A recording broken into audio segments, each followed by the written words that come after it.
Good morning students, welcome to the accountancy class. बेटे आज का हमारा टॉपिक है गुड्स गिवन एज चैरिटी। बेटा जब भी आप गुड्स जो है चैरिटी के तौर पे, चैरिटी मीन्स आपने किसी को दान दे दिया, कुछ डोनेट कर दिया, ठीक है, चैरिटी के तौर पे दे देते हो, तो उस केस के अंदर आपकी परचेजेस मीन्स आपने जो सामान खरीदा था वो रिड्यूस हो जाएंगे। क्यों? क्योंकि बेटा मान लो आपने 10,000 का सामान खरीदा था, उसमें से आपने 2,000 रुपये की गुड्स क्या कर दी, चैरिटी कर दी, ठीक है। तो इससे आपकी परचेजेस अब 8,000 की रहेगी ना, सो परचेजेस इससे रिड्यूस हो जाएंगी क्योंकि गुड्स सोल नहीं हुई हैं, गुड्स सेल नहीं हुई हैं, ठीक है। गुड्स जो है आपने जो परचेज़ किया था वो परचेजेस आपकी क्या हो गई है, रिड्यूस हो गई है। तो बेटा जब भी आप चैरिटी के तौर पे, डोनेशन के तौर पे, फ्री सैम्पल्स के तौर पे कुछ भी देते हो, मान लो आपने चैरिटी दी है या डोनेशन दिया है, तो एंट्री क्या होगी, ये आपका एक्सपेंस हो गया ना बेटा। तो एक्सपेंसेस क्या होते हैं, डेबिट होते हैं, ठीक है। तो चैरिटी या डोनेशन अकाउंट डेबिट, ठीक है। What goes out, goods goes out, goods जा रही है ना बेटा, ठीक है। तो टू परचेजेस, जब खरीदते हैं तो बेटा परचेजेस डेबिट होता है, जब वही परचेजेस हम चैरिटी के तौर पे किसी को देते हैं ना तो परचेजेस क्रेडिट होता है। टू परचेजेस, अब जो गुड्स आपने चैरिटी के तौर पे दी हैं, जब आपने खरीदी थी उसके ऊपर आपने जीएसटी पे किया था, चाहे सीजीएसटी, एससीएसटी और चाहे आईजीएसटी, जो भी पे किया था तब डेबिट हुए थे, अब क्या हो जाएंगे, क्रेडिट हो जाएंगे, ठीक है। तो to input CGST, to input SCST, अगर ये दोनों नहीं है तो इनपुट आईजीएसटी, ठीक है। वो तो जितनी अमाउंट होगी वो सारी की सारी क्या हो जाएगी, डेबिट हो जाएगी। समझ आया बेटा? जब भी हम गुड्स खरीदते हैं तो परचेजेस और टैक्सेस डेबिट होते हैं, वही परचेजेस जब हम चैरिटी के तौर पे देते हैं तो क्रेडिट हो जाती है और टैक्स भी क्रेडिट हो जाता है, ठीक है। जैसे एग्जाम्पल नंबर 9 देखो, ये आपको बेटा टीएस गरेवाल की बुक से करवा रही हूँ मैं, ठीक है। टीएस गरेवाल जो है उसकी बुक से करवा रही हूँ। सो इसकी एग्जाम्पल नंबर 9 देखो, record the following transactions in a journal. कहते हैं withdrew goods for personal use, आपने पर्सनल यूज़ के लिए कुछ गुड्स विड्रॉ करी। बेटा जब भी हम पर्सनल यूज़ के लिए कुछ विड्रॉ करते हैं तो आपको पता है क्या आता है, ड्राइंग्स। तो ड्राइंग्स अकाउंट डेबिट, क्या गया, गुड्स गई। जब आती हैं तो परचेजेस डेबिट होते हैं, जाती हैं तो परचेजेस क्रेडिट होते हैं। कितने की गुड्स थी, 5,000 की परचेजेस, उसके ऊपर 12% जीएसटी, 5,000 का 6% कितना हो गया बेटा, 600।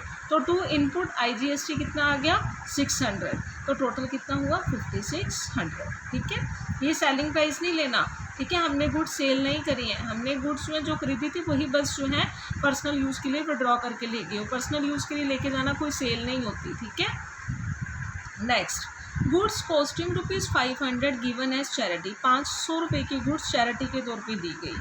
ये गुड्स जो है हमने परचेज करी थी, इस पर हमने सीजीएसटी और एसजीएसटी दोनों 6% जो है वो पे किए थे।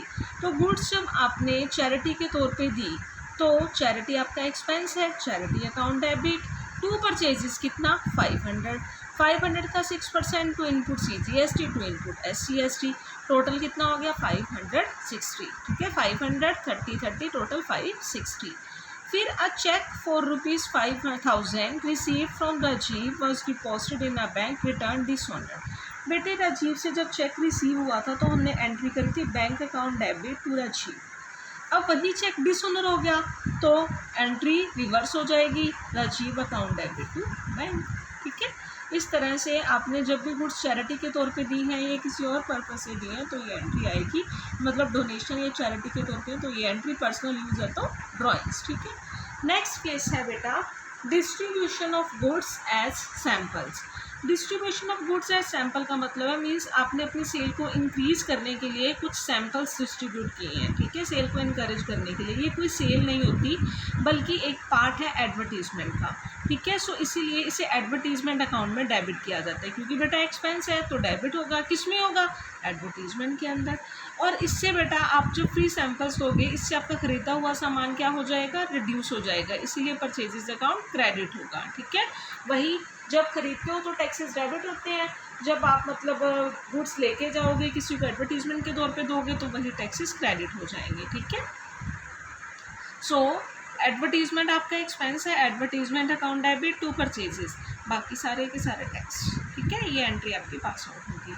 सेम बेटा loss of stock by theft और फायर और डैमेज, आपकी गुड्स जो है थेफ्ट की वजह से, फायर की वजह से डैमेज हुई है, ठीक है, मीन्स चोरी हो गई, आग लग गई, कोई भी रीज़न था गुड्स के लॉस्ट होने का, आपका लॉस है, लॉस क्या होगा, डेबिट होगा, ठीक है। So loss of stock by theft है, फायर है तो loss of stock by fire, damage है तो loss of stock bye damage. 2, खरीदते हो तो परचेजेस डेबिट, लॉस्ट होगा तो परचेजेस क्रेडिट। वैसे ही क्योंकि आपकी सेल नहीं होती तो टैक्सेस भी क्या हो जाएंगे, क्रेडिट हो जाएंगे, ठीक है। तो इस तरह से ये वाली एंट्री जो है वो पास आउट करी जाएगी। नेक्स्ट देखो, अगर वो गुड्स बेटा आपकी इंश्योर्ड थी, इन केस आपकी गुड्स इंश्योर्ड थी और आपने इंश्योरेंस कंपनी से पैसे लेने हैं, तो insurance company account debit, 2 purchases वगैरह सब कुछ आ जाएगा, टैक्सेस वगैरह। अगर आपको फुल क्लेम मिल जाता है, फुल क्लेम मिल गया तो बैंक अकाउंट डेबिट, क्लेम किससे मिला, इंश्योरेंस कंपनी से, तो टू इंश्योरेंस कंपनी। जब इंश्योरेंस कंपनी फुल क्लेम नहीं देती तो जितना मिला वो बैंक में, जितना नहीं मिला वो लॉस में, टू इंश्योरेंस कंपनी, ठीक है। जितना मिल गया, मान लो 20,000 का लॉस हुआ था, 10,000 मिल गया, 10,000 नहीं मिला, वो loss of stock by theft, fire और डैमेज जो भी है, टू इंश्योरेंस कंपनी, ठीक है। सो इस तरह से आपकी ये वाली एंट्री जो है वो पास आउट होगी, ठीक है बेटा। सो बाकी एक एग्जांपल जो है वो आपको मैं करवा देती हूँ इसकी, देखो, goods purchased for ₹5,000 were used by the proprietor for personal use, ठीक है। पर्सनल यूज़ के लिए बेटा CGST और SGST दोनों पे 6%। पर्सनल यूज़ के लिए आपको पता है ड्राइंग्स आता है, drawings account debit to purchases, वो अब देख लो CGST और SGST आएगा, ठीक है। अगर स्टेट के अंदर है, कुछ नहीं लिखा तो स्टेट के अंदर है। फिर ₹2,000 due from Hari are bad debt, आपके पैसे बैड डेट्स हो गए, GST नहीं लगेगा, तो बैड डेट होने की एंट्री क्या होती है, bad debts account debit to Hari. फिर goods uninsured of ₹3,000 were destroyed by fire, loss हो गया तो loss of stock by fire account debit to purchases account, ठीक है। बाकी GST वगैरह आ जाएंगे, CGST और SGST। फिर goods worth ₹10,000 damaged by fire and insurance company कितने का क्लेम एक्सेप्ट कर रही है, 8,000 का, और इतने का हमें चेक भी मिल गया। तो बेटा जितने का लॉस हुआ, देखो आपका लॉस कितने का हुआ था, आपने सबसे पहले इंश्योरेंस कंपनी से, इंश्योरेंस कंपनी ने कितने का क्लेम एक्सेप्ट कर लिया, आपका क्लेम उन्होंने एक्सेप्ट किया। सबसे पहले आपने इंश्योरेंस कंपनी से पैसे कितने लेने थे, insurance company account debit, 2 purchases 10,000, 2 taxis वगैरह आ गए, कितना हो गया 11,200। अब आपको उनसे मिले कितने हैं, 8,000 मिले हैं, तो बैंक अकाउंट डेबिट, बाकी loss of stock by fire account debit to insurance company, क्योंकि लेने कितने थे 11,200, मिले कितने हैं 8,000, ठीक है।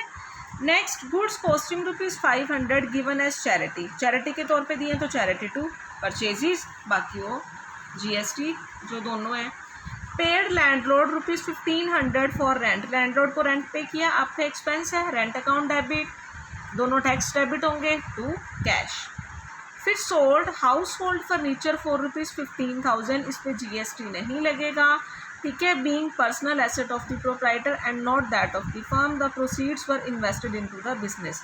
बेटा आपने फर्नीचर सेल किया तो आपके पास कैश आया 15,000, वो बिजनेस में इन्वेस्ट कर दिया कैश, तो बिजनेस में इन्वेस्ट करने की एंट्री क्या होती है, cash account debit to capital account, तो वो एंट्री हमने पास आउट कर दी। समझ में आ गया, क्योंकि इसके ऊपर GST नहीं लगना था तो हमने नहीं लगाया, क्लियर।